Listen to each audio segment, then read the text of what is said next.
अस्सलाम वालेकुम viewers, IT link to CNM से मैं हूं फैज़ान ज़फ़र। इस वीडियो के अंदर हम जानेंगे कि BR टैग क्या होता है और कैसे यूज़ होता है और क्यों यूज़ होता है और इसको इस्तेमाल करने का तरीका कैसे है। तो BR टैग जो है ये सिंगल लाइन ब्रेक ऐड करने के लिए इस्तेमाल होता है और ये एक इम्पीटी टैग है, यानी कि इसका मतलब है कि इसका जो एंडिंग टैग है वो नहीं है, यानी BR हम लिखेंगे और इसको एंड करने के लिए यानी क्लोजिंग के लिए स्लैश लगा के BR टैग लिख देंगे, वो हम यहाँ पे नहीं लिखेंगे। इसके अलावा हम एक और टैग वो देखेंगे, वो है एस टैग।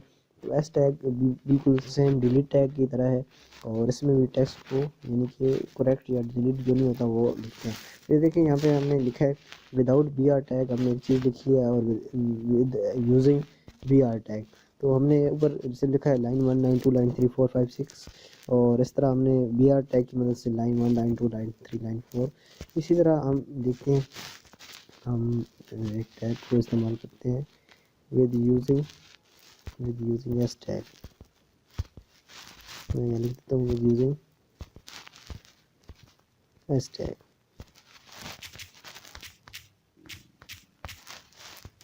तो यहाँ पे मैं लिख देता हूँ जो भी है with using S tag. S tag यानी कि ये देखिए सिंपल हम एस लिखेंगे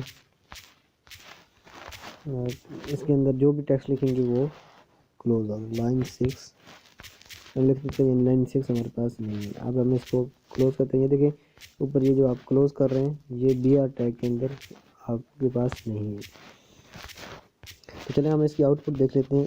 आउटपुट के अंदर जैसे ही हम आए, ये देखें line 1 line 2 line 3 line 4 line 5, क्योंकि हमने इसके साथ BR टैग यूज़ नहीं किया। अब इसी तरह देखें line 1 line 2 line 3 line 4 line 5 और लाइन 6 जैसे ही आता है तो इसके साथ देखें लाइन लगी हुई है, यानी कि इसके साथ हमने BR टैग यूज़ नहीं किया।